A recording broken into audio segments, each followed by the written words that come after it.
There's a drink, which varies from an almost neutral taste to a full malt taste and everything in between.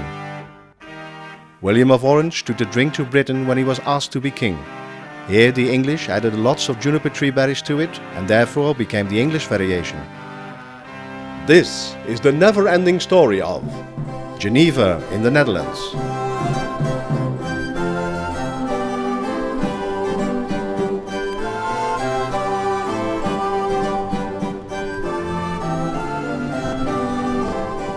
Jenever is mostly made from barley and rye, and because we need those in large quantities, we use, besides the grains we grow ourselves, also the ones from overseas, from the Baltic.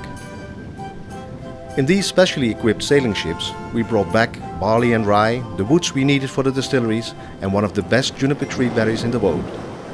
It all became a world-famous drink when it was industrialized in the 18th century. This was done in the town which almost gave her name to the drink, Schiedam, or as the English pronounce it, Schiedam.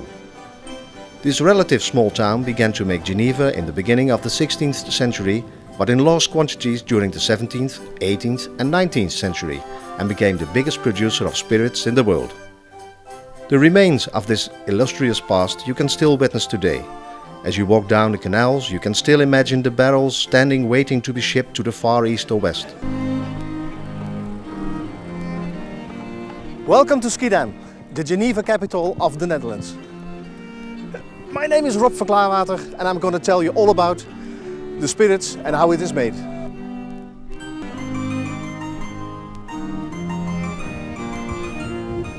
As you can see, we are now standing in one of the largest mills of Schiedam. We used to have 24 of them, now we only have 5. But they still grind the grain for the distilleries and also for the bakers. After this, you need, of course, porters to carry the sacks to the distilleries. So, let's go to the porter's house. This is the porter's or bearer's house. When the bell was rung, the porters had 7 minutes time to get into the house. When somebody came later than that, they were not allowed to throw the dice. And that meant they didn't have work, because he who had the highest score after the throwing got the job. This sack carrying guild was called St. Anthony and dates from 1464. The porters carried the sacks of malted barley and rye flour from the mill into the distillery. Here, in the old town of Schiedam, in the heart, there is the Distilled Museum. And they still got a burnery, like they call it. It's a sort of a distillery with 3 pot stills. And Jacco van der Leun is going to show us how this was working in the old days. Ah, Jacco, how are you doing? Hi Rob, very well, thank you. What are you working at the moment? I am measuring the amount of liquor I've got in this big barrel. Yeah. One moment please. So, how many liters does this contain? At the moment 2000 liters of traditional malt wine. Ah, this is very nice. Can you show us? Yeah, sure.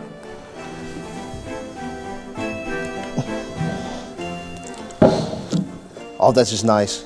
This is the mother of all Jenever. We produced this here for centuries in Schiedam. So there were over 400 of these pot stills and distilleries? Yeah, in the 19th century, whole Schiedam was Jenever. Ah. And I will show you how we made that here.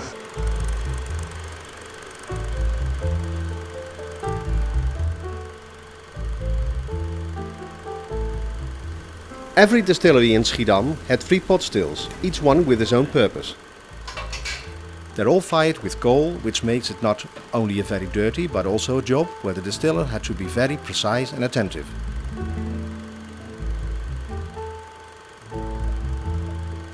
In these wooden open barrels the rye flour is mixed with hot water, and when the mixture is cooled down to approximately 25 degrees Celsius, the malt flour is added as well.